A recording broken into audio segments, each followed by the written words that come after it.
Whether you're pre-trib or pre-wrath, it's important to dispose of the pretense that expensive insurance is something that you're stuck with. Most people don't shop around for better insurance rates until years after they get their policies. And with the price of a loaf of bread slowly approaching a day's wages, it's important to save where you can. That's why the Better Insurance Agency is here to help with options for home, auto, life, and small business insurance. Visit us online at www.thebetterquote.com or call us at 540-200-8646 today to see about switching to a better insurance company. Currently available only in Virginia and Tennessee. Please note that if you're listening to this commercial after the rapture has taken place, the Better Insurance Agency is probably closed. I can start with an interesting story. In the pediatric facility I worked, there was two buildings. So the original building, there is, I'm going to call it a ghost because that's what you can call it, of a little girl pulling a wagon. And multiple people have seen this. I did not particularly. And there's a lot of experiences that happen in this older building. And I'll never forget one night I was the security guard, I was supervisor, and they had the immunizations for one of the clinics, the fridge went off. So I said to the security guard at 3 a.m, would you drive me over there? I'm not comfortable walking. And then he's telling me this story. And, I've talked to some other coworkers at that time, and I'm just going to straight up say, I do not believe that's a child. I believe that's a spirit or ghost or maybe even an evil spirit. I'm not going to denote it that it is or isn't, but it's not a child. That is not the God that I serve. My name is L.A. Marzulli, and you're listening to The Dig.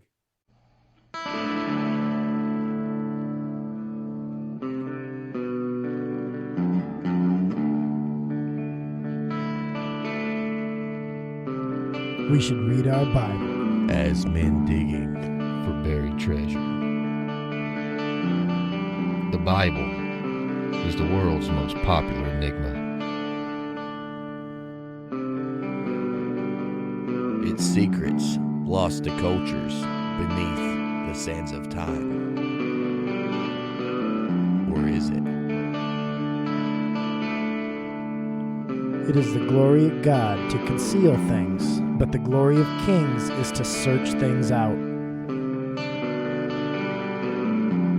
God wants you to seek, to read His Word, to look for that knowledge. He wants you to do that. Man, the people at Nicaea, they chopped out 80 books of the Bible. We need to bring those back. There's more bad guys in this thing than a Bruce Willis movie. Oh, yeah. Let's back it up here. I love the intro to your show because it's exactly right. There's these nuggets of gold in His Word. As you guys always say in the show, you got to dig it. Show us your nuggets. God, our Creator, lies outside of time and space and matter. I feel like God would be like, hello, McFly. You ain't got it so far, then. There are secret societies think that they are the descendants of the giant. I mean, isn't this exciting? I mean, you read it, it's like, wow. The Nephrology Round Table. But these angels were taken to help immediately. Do not pass go, do not collect $200. You're out of the game. Dirty hands means clean theology. Can you dig it? Welcome back to the Dig Bible Podcast. I'm Ben. I'm Steve. And we're back. Boom. Ben, would you like to go ahead and pray for us? Dear Lord, thank you for today. Thank you for this time of us fellowshipping together, talking about you. Lord, please give us discernment.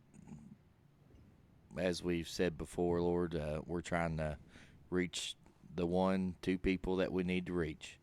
Lord, so please give us the words that we need to say. In Jesus' name, amen. Amen. Well, welcome back, everybody. This today is kind of a continuation of our series on the veil. We've talked a little bit about a few different aspects when we're talking about the beginning of life and faith like a child. Our second one was talking about our separation from God and the tearing of the veil in the temple. So we're trying to look at all these different aspects of the veil. And today, special treat, we have with us Marie Betcher, a prior hospice nurse, and we're going to talk about the veil and kind of the experiences that people have at the end of life and that thinning of the veil that comes at the end of life when we're that much closer to being with God. Hopefully, if we have that relationship. And our whole goal, obviously, is to have as many people as we can have that relationship with God so that, we as we say many times, that we populate heaven and empty out hell. So that's really our overall goal. Marie is a podcaster with 2 separate shows, Hospice Encounters and Hospice Explained. And we are just simply delighted to have her on the show, and we are really, really excited. Marie, how you doing? I'm good. Thank you. Thank you so much for having me on your show. Oh, this is going to be fun. Ben, how you been? Working.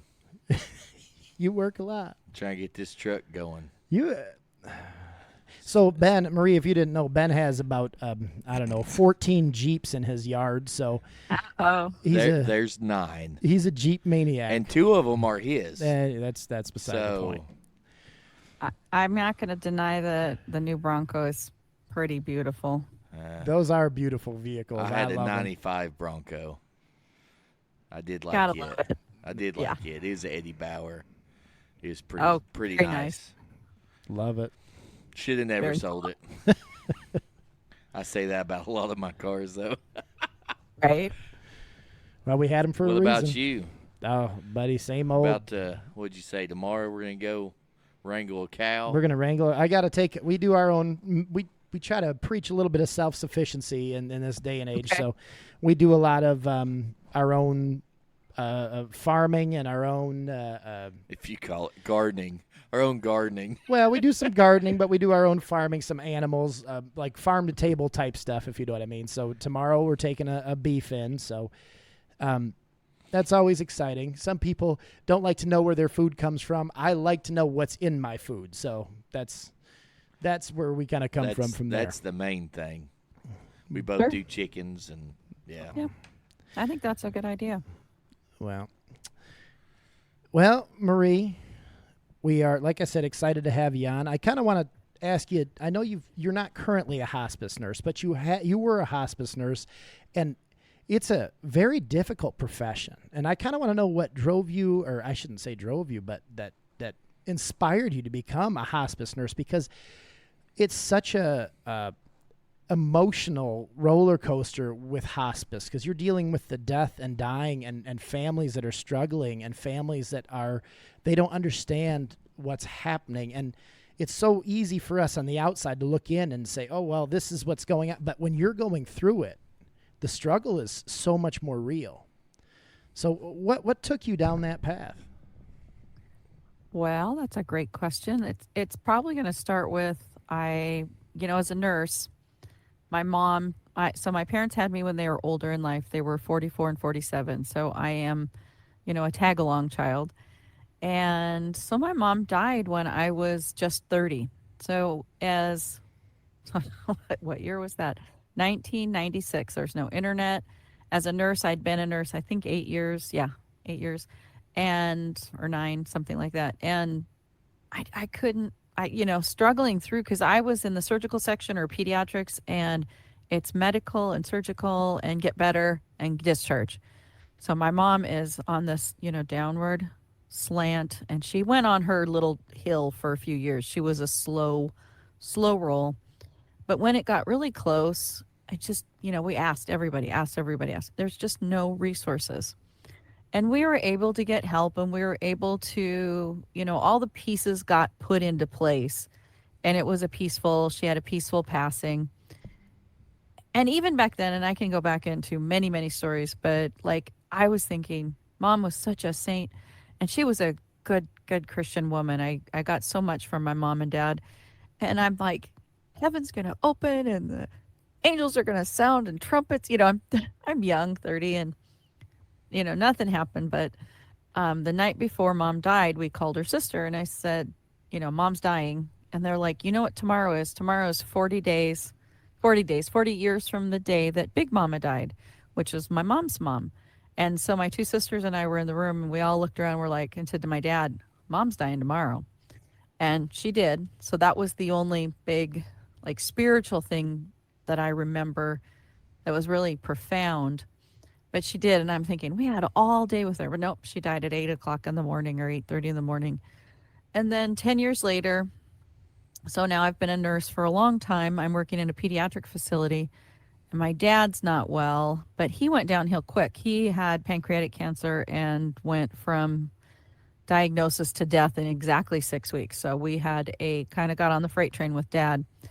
And as my dad was dying, a couple days before he died, he said, I see. So he's laying on his bed, in the hospital bed, in a room.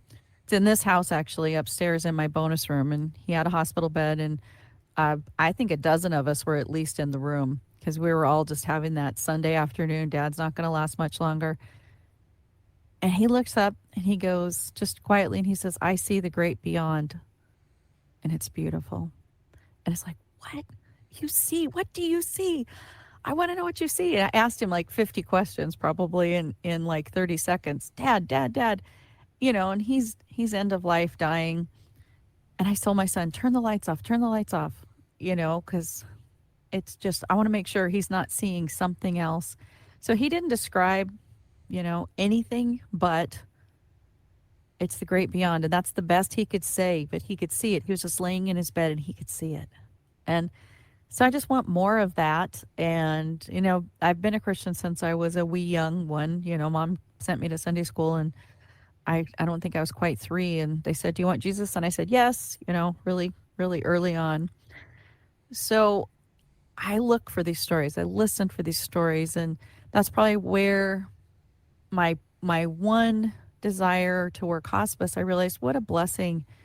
I didn't even meet the admitters, because I was at work one day, and, Dad was only on hospice 6 days, but you don't know. So we just didn't really know how long Dad had.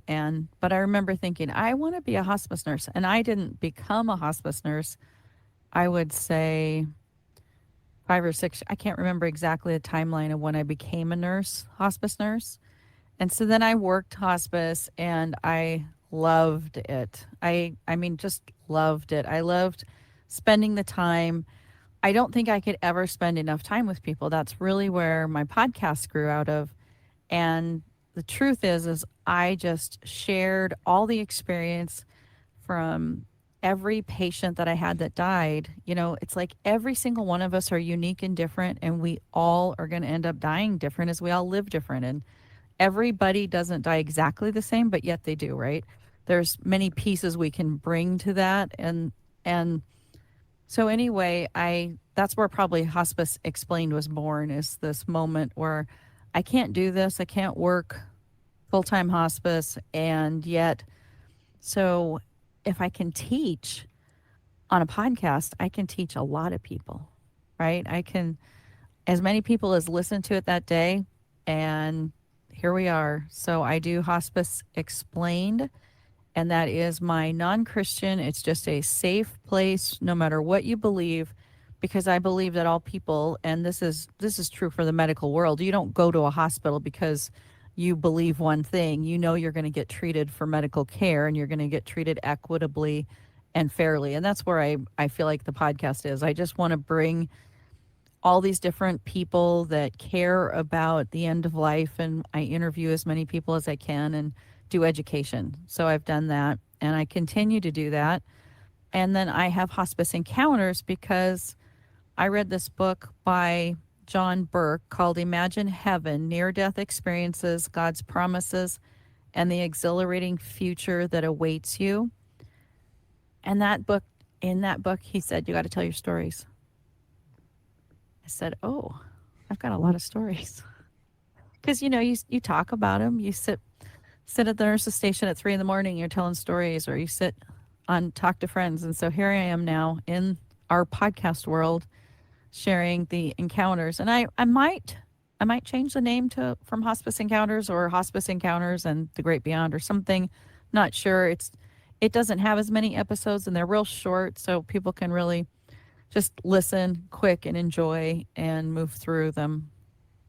But I think I rambled. Sorry, guys. No, I've listened and I really enjoy it. And there are some people, like for us, a lot of times we'll go, hour and a half, whatever, with someone or something of that nature. It just depends on, like I said, how it goes. But some people don't like to sit down and listen to something that's that long. Some people like those bite-sized chunks, and I was able to sit down, get into one, hear an amazing story from someone, and then jump into another one, right away. And it's a little bit. You kind of get into it and you want to keep going because there's so many amazing stories. It's really well done. It's really well put together. Your interview style is excellent. The way that you handle that, I love listening to it. So you're doing an excellent job. I love it. Thank you very much. Going a little further forward, I wanted to. We've been doing this series, like I said, on the veil, and that's where I thought it was such a good idea to bring you in for this, because we talked about the, beginning of life. Children, God always says, have faith like a child. We need to, enter heaven through the eyes of a child. So we started with that aspect and that side of it. If somebody hasn't listened to that one yet, I think that's a really good episode. It's really kind of has some unique ideas and some things, that's scripturally based, but some unique ideas in there. And then we went into the veil of the temple and talking about our separation from God.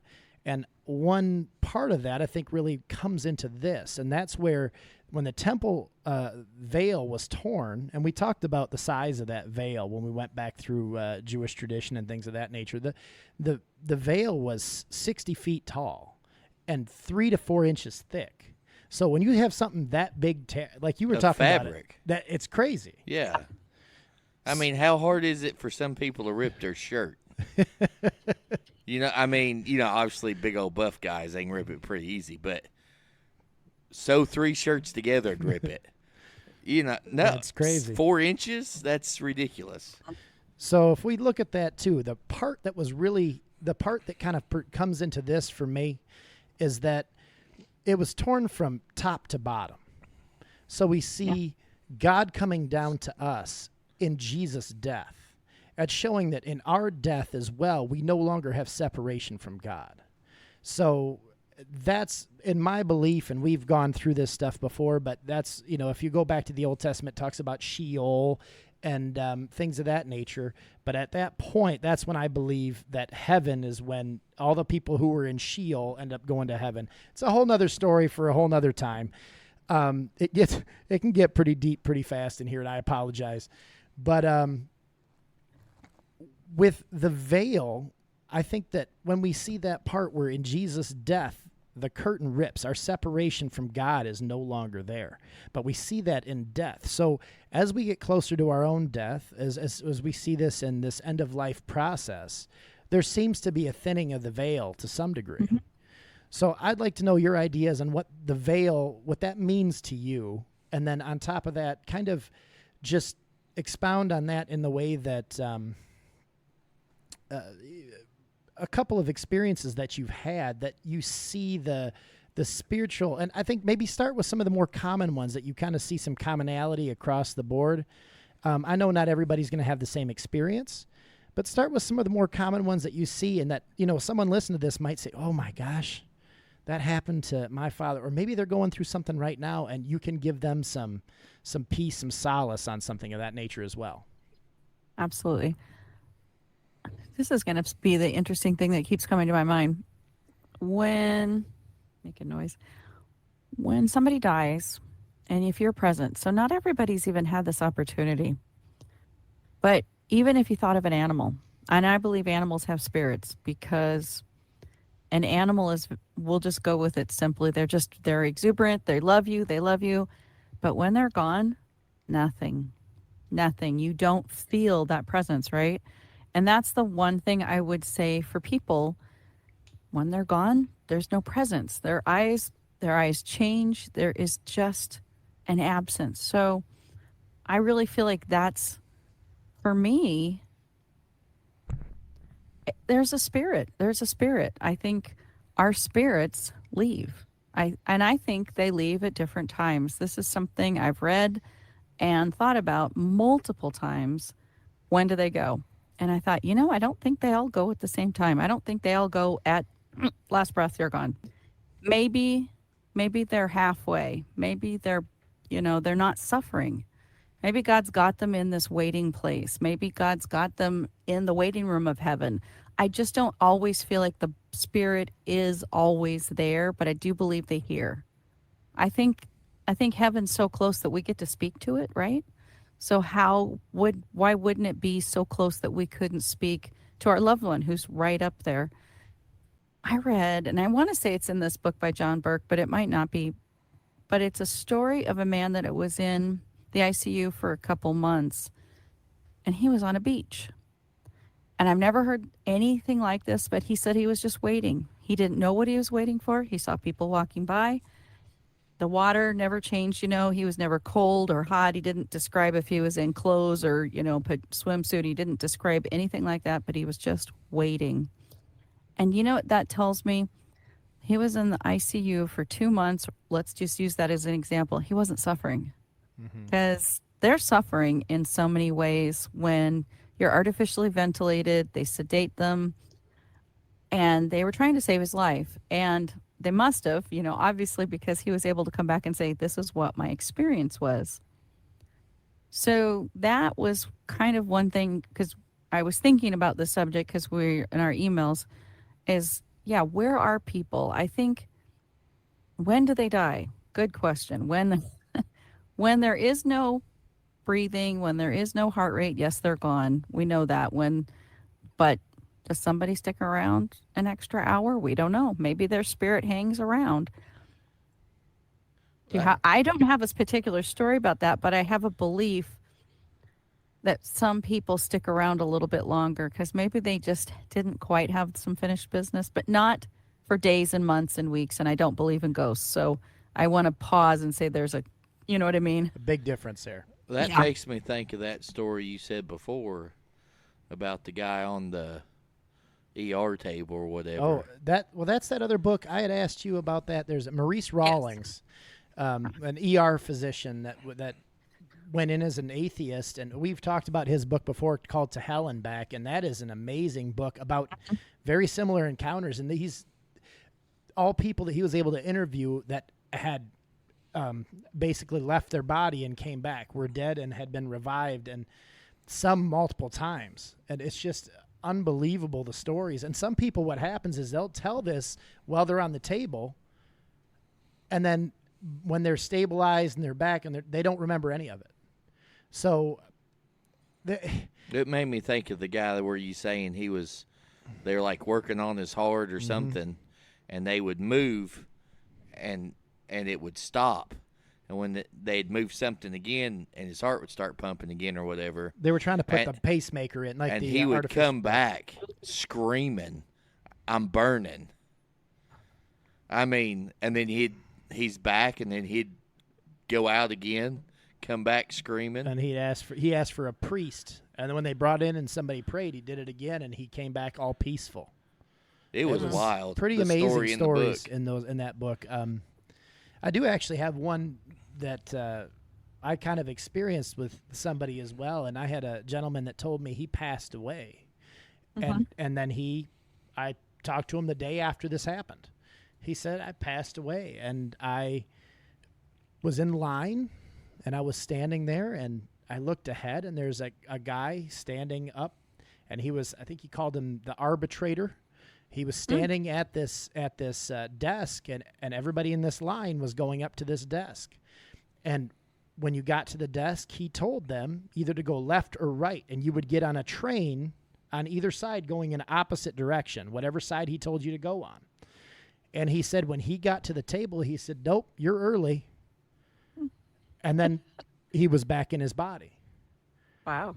And it was a pretty amazing story. He's just like, I don't know what to make of that. And I don't understand, it's interesting because we'll never know. Maybe God uses something in a certain way to speak to each person. Yeah, something that's going to reach a person in a certain way or comfort somebody in a certain way. I'm not sure.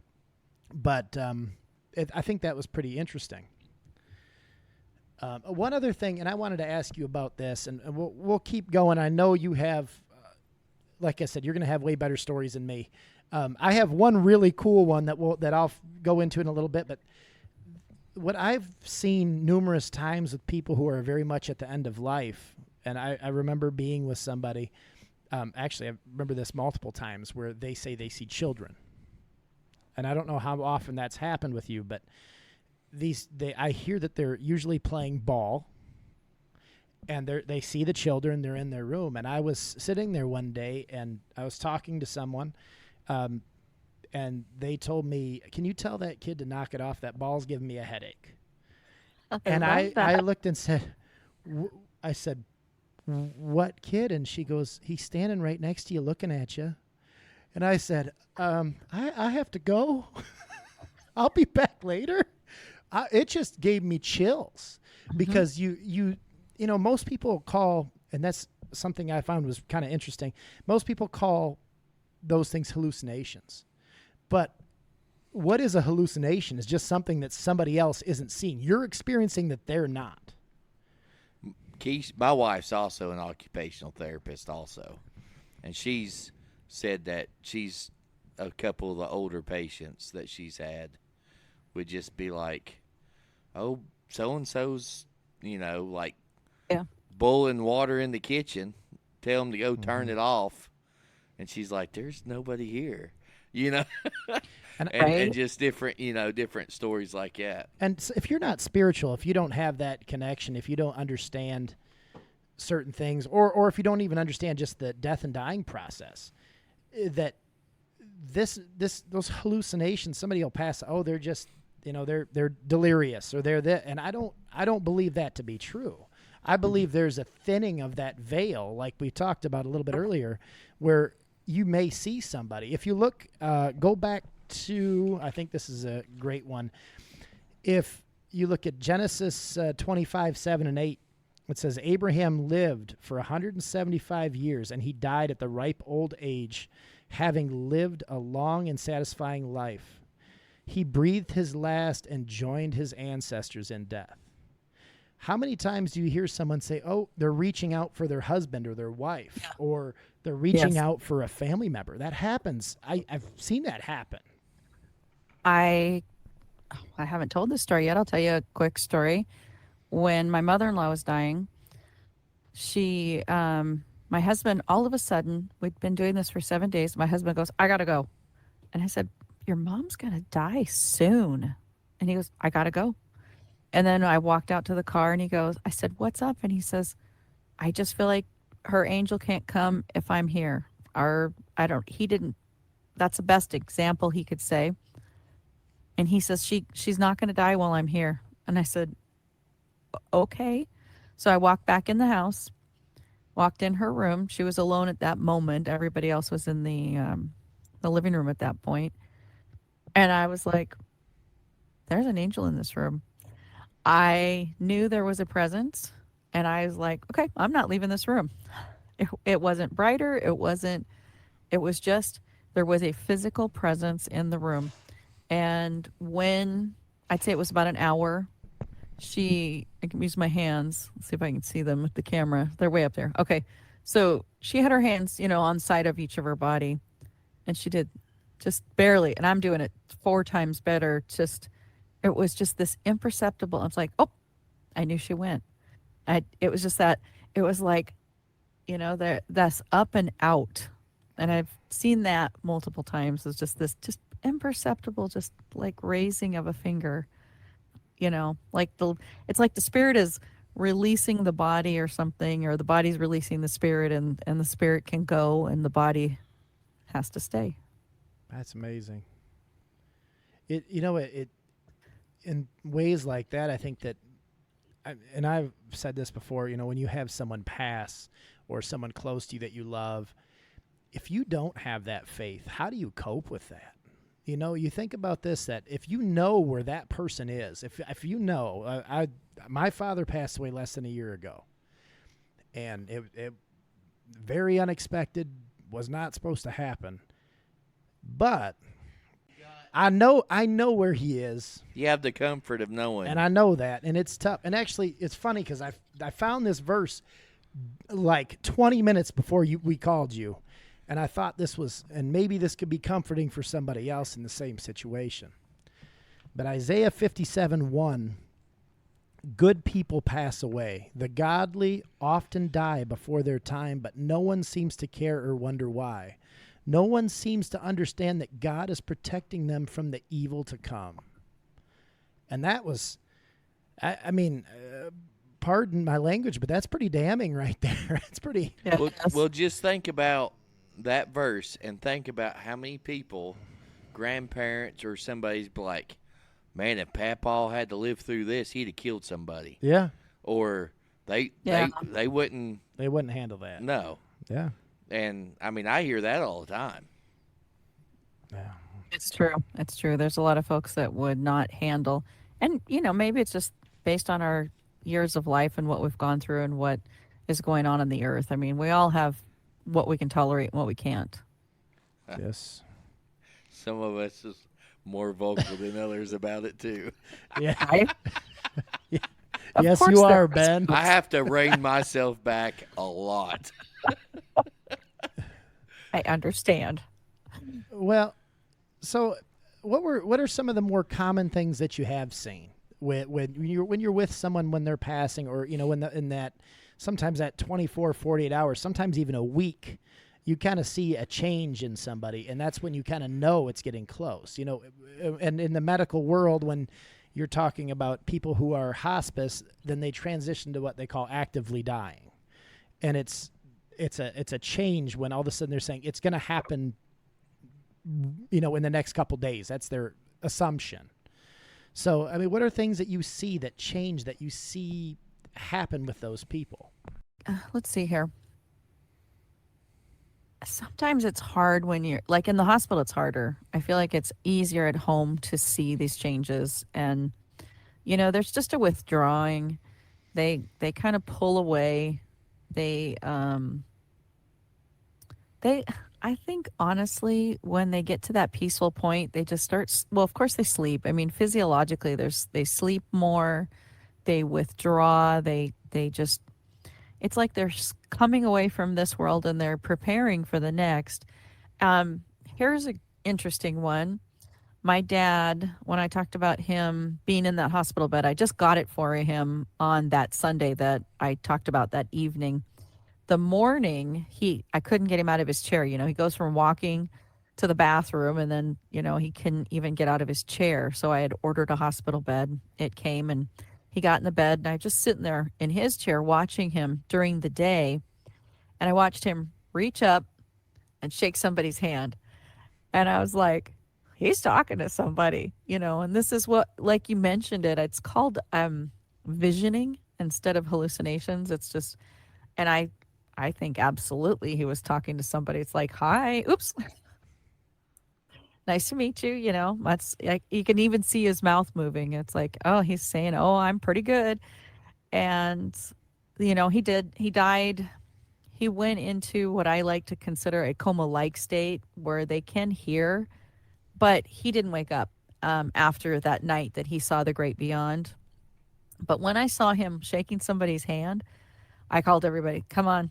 Dad's doesn't have much more time. He's getting really close. And besides the fact, physiologically, his eating and drinking and intake, and he needed oxygen, and so many physiological things had changed. So you're watching for those physiological change. Then I saw the spiritual change, that he's talking to somebody that nobody else sees.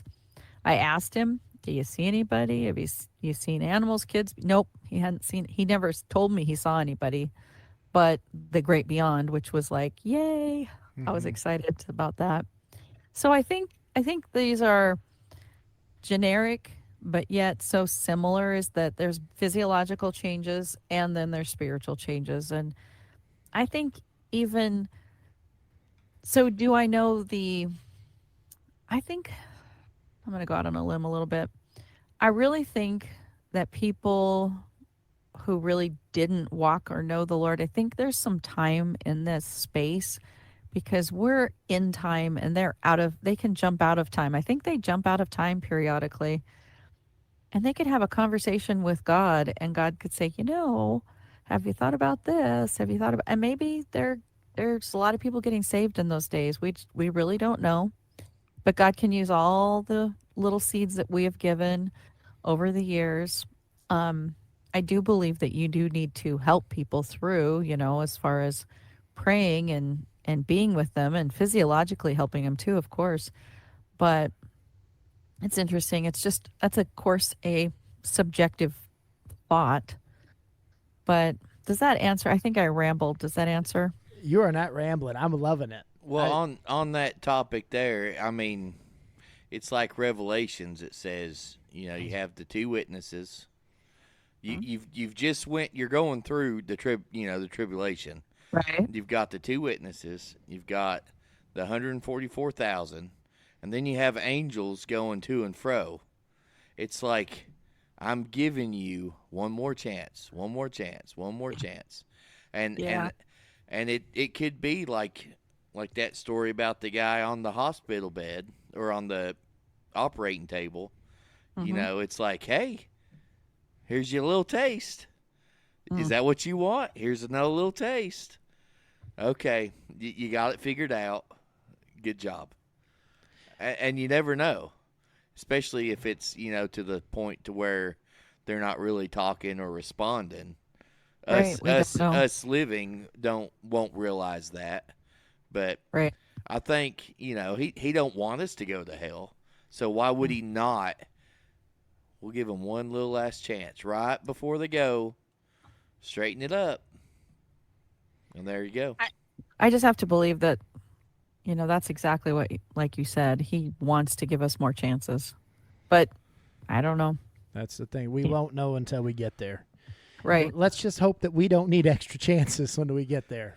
So let's hope and pray. And that's what we said before. And this is a big part of the whole point of this, of what we do. A whole point of why we do this is as many people out there as we can. And we always say, if we can reach just that one person that God wants us to reach, then they won't have to go through something awful. They won't have to go through something terrible as far as the death experience. But I mean, we're all going to struggle in life. We're all going to have tough things that happen. We're all going to face adversity. But when you have God in those things, it's so much easier than when you don't.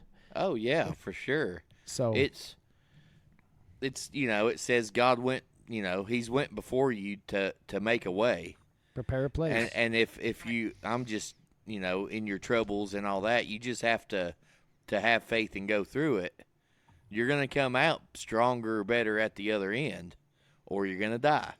And I was in the military, and it was always, okay, I do this stuff, and if I die, I win anyways. So there's really no losing in my aspect. But if you're not saved, there's losing. So, right. But.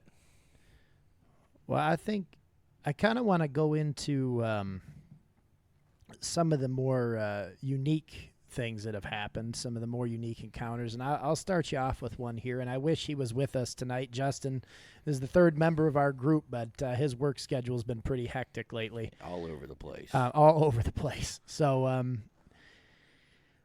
he shared this story with us before, which is why, and he shared it on the show. So I know it's okay for me to bring it up, but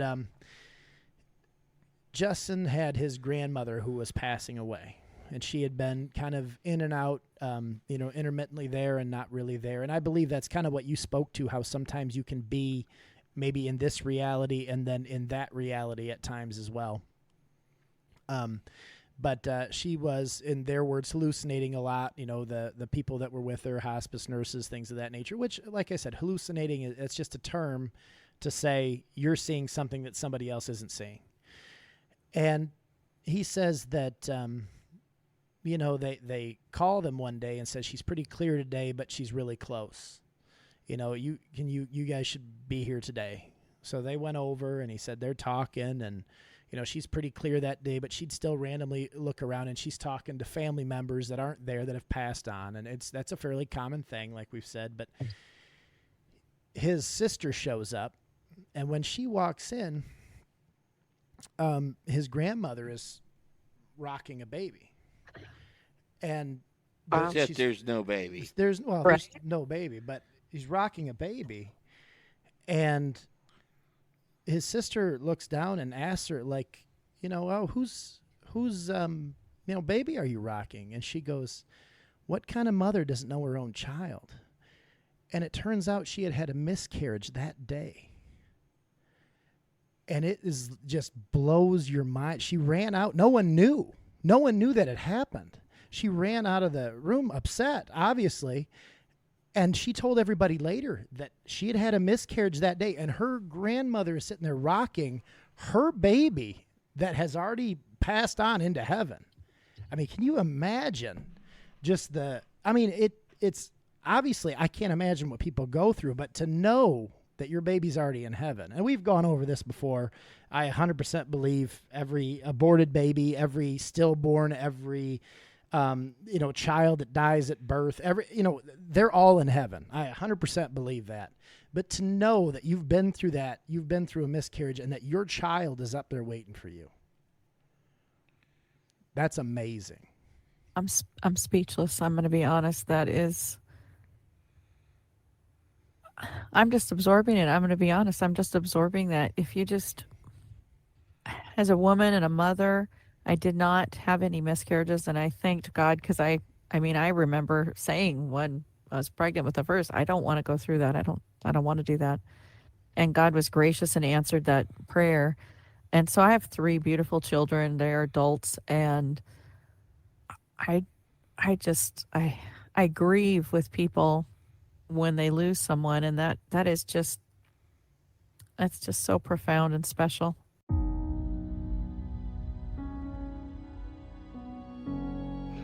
My name's Nick. I'm the owner of Kevlar Joe's, and I'm the roaster. I'm an Air Force Security Forces veteran, a dad to 3 wild boys, and a husband to my wife, Crystal, and a coffee enthusiast. From a family in a small town in Missouri, we started with the simple idea of crafting a perfectly bold cup of coffee. Inspired by wellness and countless pots of stale coffee while deployed, we wanted to craft a bold, clean, and smooth coffee. So we did. And we realized we wanted to share this coffee with our friends. Lord knows we could all use a good cup of coffee right about now. From the farm to your coffee cup, there's nothing like a good, well-crafted, and bold cup of coffee. No matter what time of the day, it's there to pick you up, motivate you, and relax you. We hope you enjoy our coffee. Be bold, be humble, be Kevlar. And you can find Kevlar Joe's Coffee Company anytime you want at www.kevlarjoe.com. And for listeners of the Dig Bible Podcast, use the code, all caps, DIG20, whenever you're checking out to get a 20% off discount. Enjoy.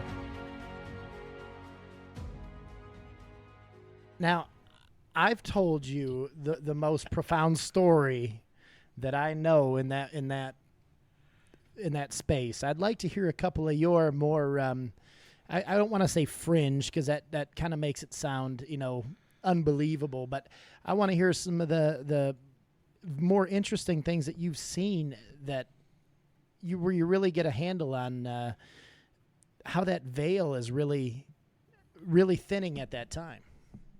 Okay, let's just go with my angel story. So I worked 12-hour night shift. I was a nurse. I was a supervisor, and I worked long. I mean, let's face it, you got to commute. It's a long day, and I came home, and I was exhausted. I probably tried to lay down. My husband, my youngest, was still home, but she had gone to school, so my husband's at work. Youngest, I just couldn't settle down. I went and took a bath, and I remember it very well. And I was sitting up. I have a good-sized tub, but I was sitting up, and I started falling forward.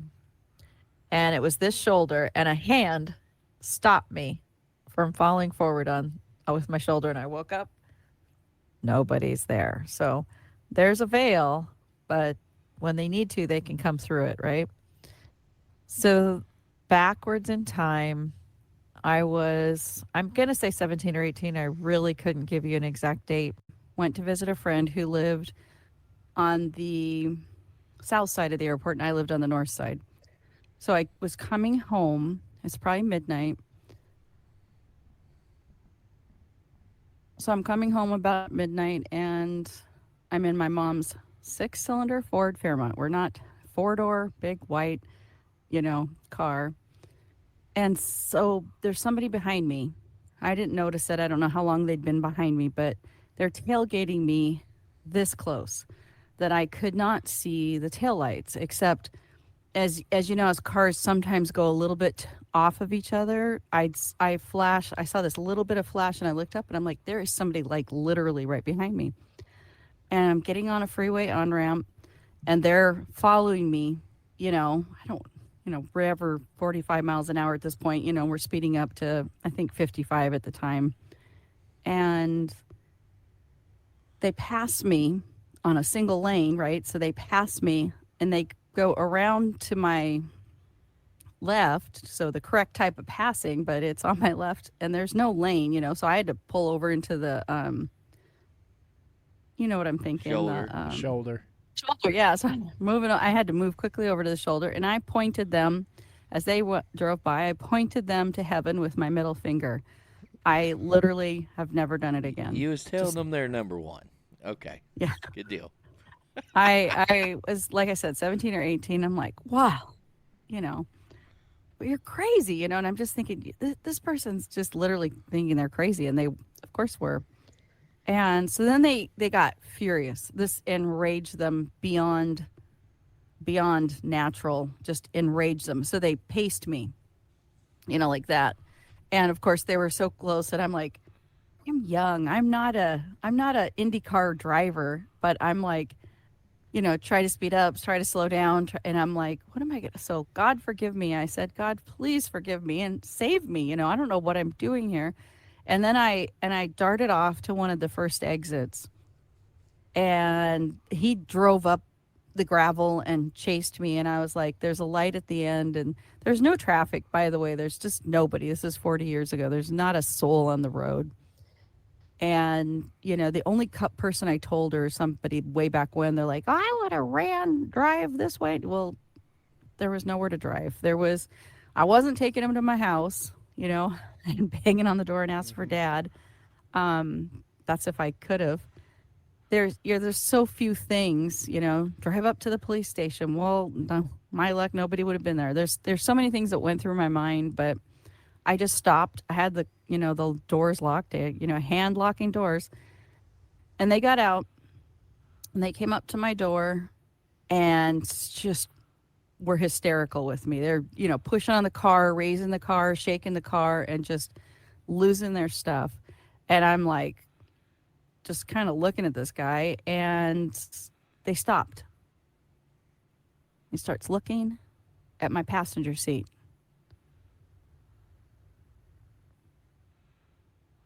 There's nobody in my passenger seat. This guy goes from hysterical to nothing. And he is just, his eyes glazed over. And I'm like, something's going on. Something's going on. I'm thinking, I'm even looking for an indent in the seat. There's nothing. And I'm like, it's my 17-year-old self, we didn't have podcasts. You just had your little Lutheran sermons. And I'm thinking, I don't even see an indent in the seat. How big is this angel? But obviously he's got this guy shut up. And here's an interesting piece. The guy just said, all of a sudden came back to and yelled at me and starts turn and walk away. He goes, don't flip people off. And this bravery came out of my spirit, I think. And I screamed back at him, and I said, then don't tailgate people. And of course I yelled it. Oh, he came marching back up, and he's about ready to have a fit again. He looked at my passenger seat, just turned around and left. And I just, I'm shaking. I'm like, Lord, I don't even know what happened, but thank you. And took the long way home, just because I'm like, I have no idea if he's following me or whatever. Never saw him again. And I do have a solid hunch that it could have been the serial killer of that era, because I think he was going to hurt me, and I think he had every intent to hurt me and hurt me bad. You, as I told my husband just yesterday, I said, you don't need your guardian angel for just any little circumstances. You just don't. And I was naive. I made a foolish choice, and thank God he protected me. That's amazing. That's unreal. Ben, do you ever have a guardian angel story? Well, I don't know. Kinda, I guess. We were in Iraq and we were setting off. We found an IED. And I was up in the gun turret. And something just said, I probably should get down. They're counting all this, 5 minutes, 2 minutes, whatever. I'm like, I probably should get down out of this gun. When they set the ID off, EOD was out there blowing it up. Piece of shrapnel went through the gun turret where my head would have been. Yeesh. So, I mean, I've got, that experience, but I just carry guns. I got one that's funny because I never thought about it this way until you just said that, which I think is interesting. But when I was a little bit younger, we used to go up and go camping in the upper peninsula of Michigan. And we go in the middle of nowhere and just get lost for a couple weeks at a time. Me and a couple of my buddies would go up there. And we went up to the Porcupine Mountains in the middle of absolute middle of nowhere. And it rained for a couple days, and finally on one of the last days, about 6 p.m., and it stays in up north Michigan in the middle of the summer, stays light till about 10.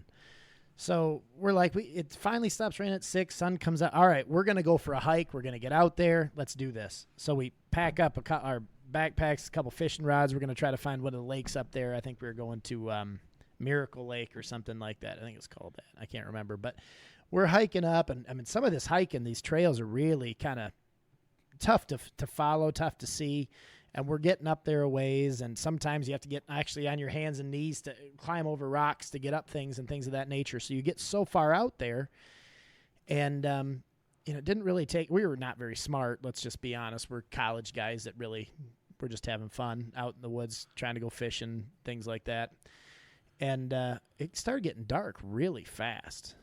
Really fast. With the canopy of the trees and how thick it was, it got dark. It went from, just like that, twilight to pitch black. Like almost like in a cave. If you've ever been in a cave and they say, look at your hand, and you can see. So we just happened to have a few flashlights on us. One of them, the battery burned out within 5 minutes of turning it on. We had two other ones. The other one was a headlamp, but one of my buddies was holding it. He tripped, fell, and smashed the bulb. We have one flashlight for 4 of us. Some of this is up and down, whatever. I have to tell you, on the way out there, we crossed through a river. We had to walk through the river. It was probably about 15, 20 feet across, and maybe a little over, not quite waist deep, but good thigh deep. And we walked across this river, got out there. And when we're coming back, we're trying to follow this trail. We keep losing it. And we get to the point where I'm in front, and then we have to hold on to each other's packs so we can feel when you go up or down or up or down. And we keep going. And I take the flashlight and I look off to the side. And I'm like, man, are those deer?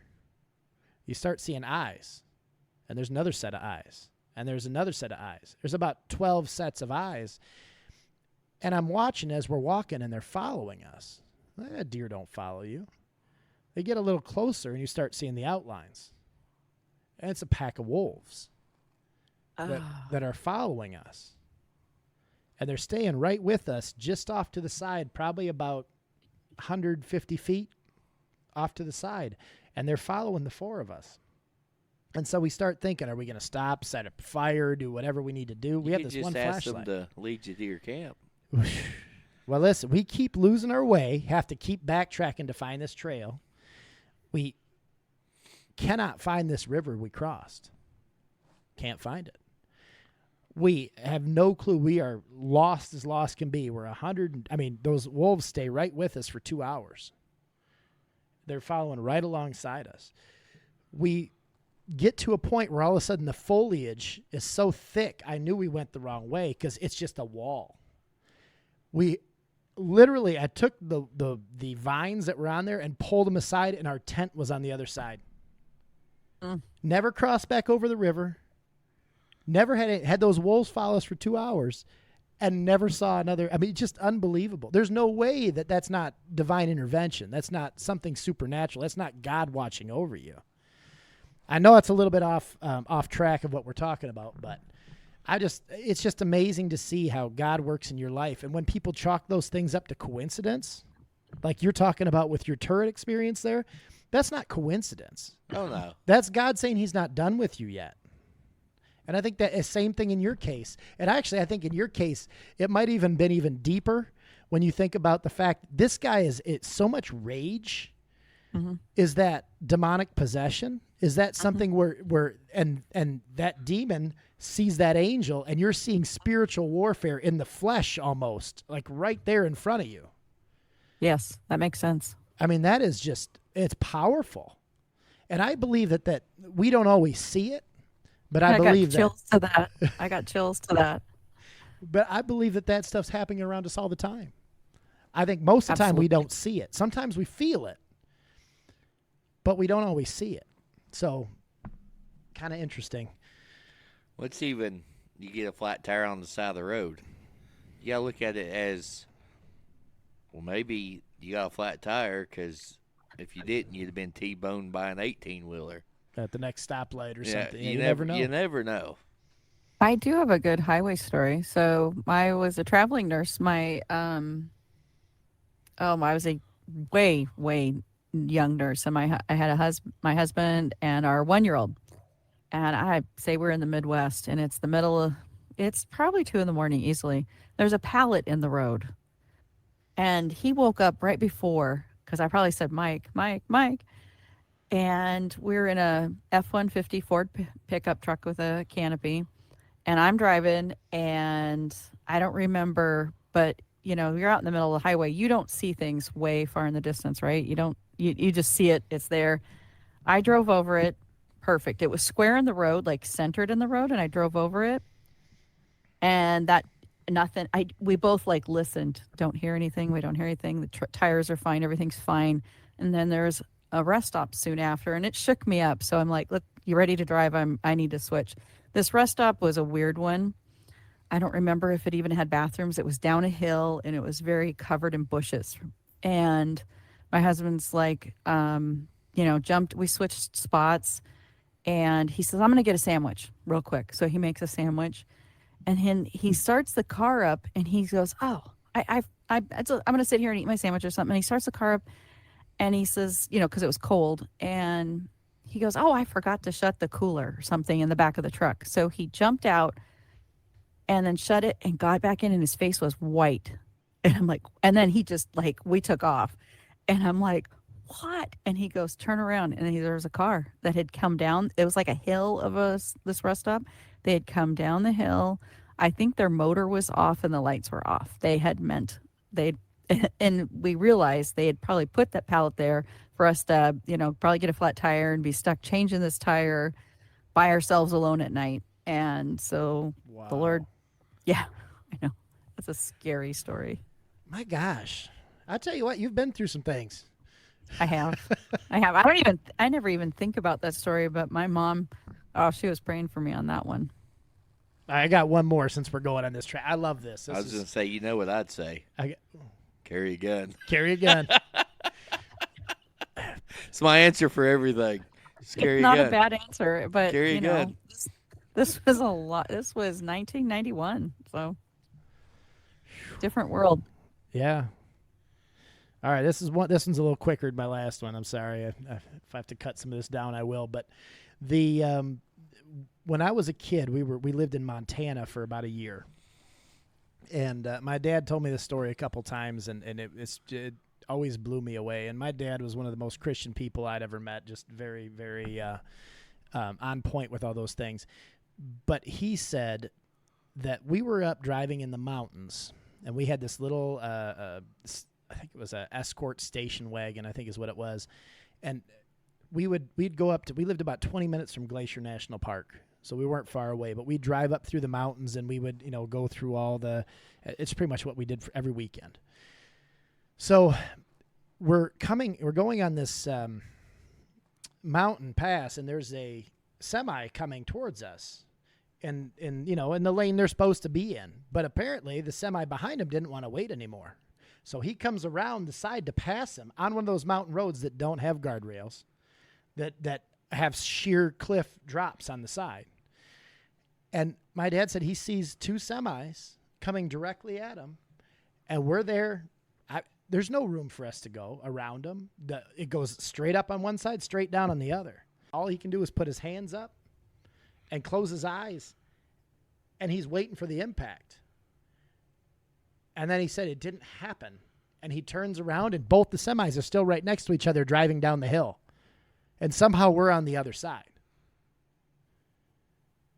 Just unbelievable stuff. But I do want to ask you a little bit, and I know we've kind of got off a little bit on some other supernatural things, but I think it's amazing and awesome to look at all the different ways that God's worked in our lives, that we see that he's used some of these miraculous things to show us evidence of him, but at the same time, show us that he's not done with us yet. There's a reason you're still here. There's a reason we're still here. And God has a purpose, a plan for us. And I think that everybody out there needs to understand he's got a purpose and a plan for every one of them. And it's so, so important that you look for that. Try to find that. Pray about it. Read your Bible. Get into it, because there is a plan and a purpose for you. And you need to try to search that out, because there is something out there. But going back a little bit, let's back it up, Ben. Back it up. We're going to go back into a little more of maybe I heard you talk about that on the Unrefined podcast, the kind of the more unique experience that you had with a patient, probably one of the most amazing ones I've ever heard. And I kind of wanted you to go into that for us. Okay, I know what you're talking about. I know you do. And I look back at that one, and before I tell the story, I just want to share that it was super overwhelming, and it's really interesting when you are faced with supernatural, like the story of this person that chased me. You don't talk about it necessarily, because I can't even explain. It's like some people want to just share, but anyway. So I was working full-time hospice. I'm 99% sure this was a weekend, because on the weekdays I didn't see hospital patients. And so they sent me in, they added a hospital patient, and hospital patients usually are different circumstances. This particular person I went and met, and they've got, of course, 24-hour care, right? They're in a little different setup. And maybe they were a hospital patient, and then, the family's like, they realize, okay, this is, we're going to change our direction to comfort, and there's just not enough time to go home and things set up. But anyway, this person had been admitted to our service, so we do daily visits when they're in the hospital. So it was probably like Saturday morning. I went and saw them. I might have saw them in the afternoon, but I saw this person's whole family. It was an older woman, so she had lived her full life. She's probably easily in her 80s. She's in a comatose state. She's asleep, appearing, breathing calm and easy, no funny noises or anything. And lovely family. And in fact, the sister says, I don't know why she's still here, And I said, well, tell me about, is she spiritually not ready? Maybe she's just not ready. And she's a Christian, and went through her belief system, and, just went through things. And I was like, we don't know. We don't know why people go when they go, right? Went to see this person the next morning. So I had 2 admissions to do. They're timed. I have an appointment. I have to be at somebody's house. So I went to the hospital first thing in the morning, really, like probably right as soon as my shift started, I arrived at the hospital. And so this patient is just breathing even slower. Everything's, winding down.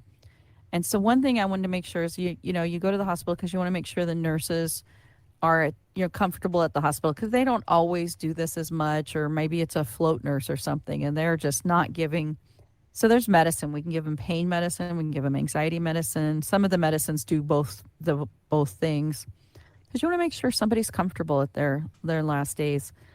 So I knew this woman was a Christian, and I did a short little exam. I just leaned over and, barely put my stethoscope on her chest, and I told her what I was doing and just softly talking to her, and I put the oximeter on her hand, on her finger, and so I know the signs. So she's dying, and I know I have an appointment in a short period of time, and I was thinking about the nurse, and so you start thinking about it. It's work, in some ways. You want to sit there. I would have loved to just sat there with her and held her hand and talked to her. But, I'm thinking, well, her family's coming, somebody's coming, you're thinking about all these things. And so I thought, I'm just going to pray for her. So I just literally softly said this shortest, sweetest prayer to help her, to peace. That's really what I was praying for. May you have peace on your journey. And, I don't remember my exact words, to be honest. Anyway, I gather my bag, and at the end of the bed, how you're just kind of looking, but you're not looking. Something's not right here. I can't explain it. And I'm walking and I'm looking, and, I see everything there, but it's like there was more depth. I've tried to think about this so many ways because it's not an earthly way to explain it. So that's why I have a hard time. So I went and I looked back, and I was at the door, and I'm like, something is there. I've got to look. Something is there to see. And it was like, I didn't realize it. I'm a massive Star Trek fan. I'm going to own massive. And I watched Stargate, the movie, years ago, but I had never watched the TV series. So I hadn't really thought about it. So fast forward a few years after the situation happened, I realized what I saw was like a Stargate. So in the movie, they have that circle and the water effect, like you're looking at a lake standing up or the ocean standing up, and you just see these ripples. Sorry, I put my hand up. So it's like the air has these ripples in it. So that created a depth to it. And it was not like clouds, but like it was misty. That's a good word. It was misty in the room. And the lighting was medium. The lights weren't on in the room, but it was daylight. The shade was pulled, so it's dim lighting. And part of me's like, do I turn the light on? Do I not? You're starting to think, what do I do? What do I do? And I'm like, I'm just going to stand here and watch. And then you're looking at, and nothing's happening. The patient's still breathing. And I'm like, I want to watch. I want to watch. I want to sit here. What? And then I'm like, but what if somebody comes out? What am I? I'm laughing at myself now because I'm like, I could hear Tony from the confessionals going, I'd go in, or, I can hear all these people and be like, why didn't you just run in there? And, it's like, well, I don't know. In the movies, you see all these people doing these crazy things. Well, I'm not going to be crazy. So I watched and watched, and I didn't see anything come in or out. So I didn't see her spirit leave, and I didn't see anyone come to get her. I just knew that what I was seeing was something not of this world, because I could see the room, but it was bigger. It's deeper. I could see the fluff. And then I went and sat at the desk, and I was in a daze. I mean, I was like, what am I seeing? And I got back up and looked a couple times, and I was just like, I didn't know what to do. When faced with something so profound, I mean, I didn't do anything wrong, but I wish I would have seen more, of course.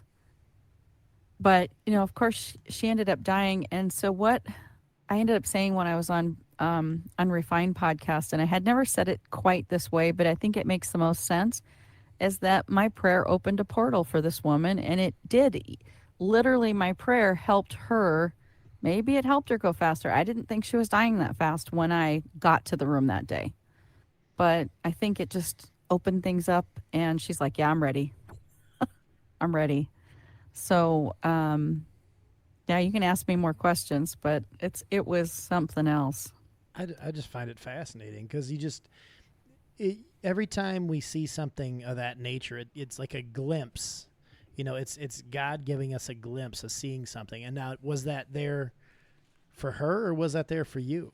Are you helping somebody else by seeing, by talking about this and saying this is something I experienced? So somebody else, when they hear it, don't say, well, I guess, thank goodness I'm not crazy. Or thank goodness, somebody else has experienced what I've seen. And then to some degree, maybe you see this portal, this crossing over, this, I don't know how else to put it. Like you said, there's not really a great word for it. This gate. Mm-hmm. And who's to say you can see part of it, but you can't see the soul leave, or you can't see the angel come to get her, or her family come to get her. When we talked about Abraham, it joined his ancestors. You always hear those stories of family members reaching out for their loved ones or something of this nature. We don't know. And how much can we see? We only can see what God permits us to see. So when you see something that's supernatural in regards to her, I don't think we necessarily see, and I'm not saying anything about your experience for you, but the way I see it is that I don't necessarily think those things are for that person when we see them, because what that person experiences is that hallucination effect or something they're seeing that God wants them to see. The things we see, we're allowed to see. So it's something that's given to you. It's a gift to you. God's giving you something that you can tangibly see to give you, maybe it's to help grow your faith. Maybe it's to show you, hey, this is what it looks like when someone does cross over. And it's just something else that you can relate. And who knows, but you'll be talking about this someday and you'll have 10 other people come to you and say, I saw the same thing. Thank you so much for bringing that up, because I'm not crazy, or something of that nature. I have never had anybody tell me anything like that ever. That is truly, I've never read it. I've never heard about it. And especially the Stargate, the fact that I recognized it later. And I remember looking at my husband, and I'm going, I've seen that. And he goes, what do you mean you've seen that? And I said, then I finally told him the story. I said, this was several years ago. This is what I saw. Mm-hmm. I just think it's amazing every time we get a glimpse and we see those things, and you can't chalk it up to coincidence, or you can't chalk it up to, I got something in my contact. You know what I mean? Like, it's amazing. All the different things that God allows us to see, or if we're, it always says in scriptures, if those who have eyes, let them see, those who have ears, let them hear. And if you're open to those things, if you've prayed for that discernment, like Ben prayed for, God will allow you to see things. God will allow you to feel his presence. God will allow you to feel the angels' presence that are there. But, it's about your relationship and your walk with God. Amen. I agree. So I do. I think that's awesome. I think that story is really profound. I thought that was really cool when I did listen to that for the first time. And I'm sorry, I'm going to switch to a real serious note for a second as we go through, just kind of as a closing note here for you.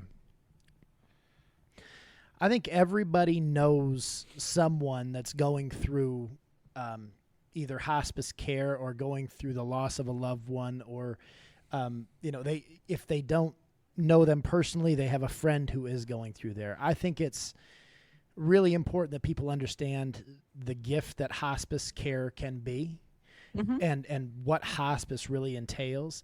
And then on top of that, being able to hear other people's stories about things, about end of life and things. It can bring people comfort, and it can bring people some closure. And I think if you're in that case and you see someone out there that would benefit from hearing something of that nature, please listen to Marie Betcher and listen to Hospice Encounters and Hospice Explained, depending on what you're needing. Hospice Encounters being more of other people's kind of interactions with the supernatural and things that have happened in their lives or in the lives of someone who's passing on, or Hospice Explained, where she really goes into what hospice entails. And I think that that's a really important thing that I don't think most people totally understand.